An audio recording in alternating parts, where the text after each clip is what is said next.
Good morning বন্ধুরা। আজকে দেখো আমি সকাল সকাল উঠে একদম ফ্রেশ হয়ে নিয়েছি আর আমার ঘরকেও সুন্দর করে সাজিয়ে নিয়েছি, কারণ আজকে আমার বাড়িতে বিশাল বড় একটা প্রোগ্রাম আছে। তো অ্যাকচুয়ালি এটা আমার পোস্ট অ্যানিভার্সারি সেলিব্রেশন। তো দ্যাটস ওয়াই মানে আজকে একটু সকাল থেকে উঠে একটু সকাল সকাল উঠে রেডি হয়েছি। তো যাই হোক, একটু আমার ঘরের নাজারাটাও তোমাদের দেখিয়ে দিই যে কেমন হয়েছে ঘরটা। ওয়েট, ঘর আমি একদম সুন্দর করে গুছিয়ে নিয়েছি। এই যে আমার ঘর, আর এই যে আমি বিছানার চাদর পেতেছি, একদম চারিদিকে ইয়েলো ইয়েলো। তো তোমরাও কমেন্ট করে জানিও যে আমার ঘরটা কেমন লাগছে। তো চলো রেডি ফেডি হয়ে আসি। তো এসে তারপরে তোমাদের সাথে কথা বলবো, ঠিক আছে? আর কি হচ্ছে না হচ্ছে সেলিব্রেশন সবই তোমাদের সাথে আমি তোমাদের সাথে শেয়ার করবো। তো চলো এখন আমি একটু ঘরের কাজ করে নিই, তারপরে আমি সাজতে যাবো। তো তারপরে তোমাদের সাথে আমি শেয়ার করবো, ঠিক আছে? Thank you. বন্ধুরা, এই যে এবার দেখো আমার লুকসটা, আমি সেজে গুজিয়ে চলে এসেছিলাম। আর এই হলো গিয়ে আমার টোটাল লুকস।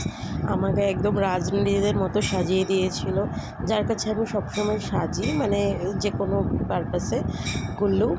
অরিজিৎ সাহা, তো ওর কাছ থেকে আমি সেজেছিলাম। আর এখানে এসে দেখলাম অলরেডি খাওয়া দাওয়া শুরু হয়ে গেছে, লোকজন আসা শুরু হয়ে গেছে। ভেতরে প্রচুর গরম, আমি আর যাইনি, প্রচুর লোক বসেছিল ভেতরে। এখানে ছিল আমাদের কেক, এখানটাতেই প্রচুর লোক ছিল।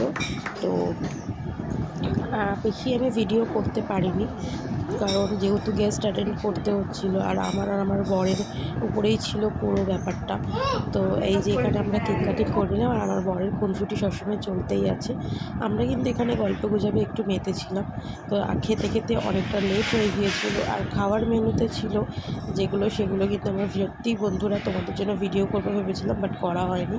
আর এখানে মা মাসিরা সবাই দাঁড়িয়ে রয়েছে, গল্প গুজব করছিল, আর তারপরে তারা বাড়ি চলে গিয়েছিলো। আর আমি এই যে বাড়িতে চলে এসেছি, প্রচণ্ড টায়ার্ড ছিলাম, এক গাদা গিফট সব টেনে টেনে নিয়ে আসতে হয়েছে।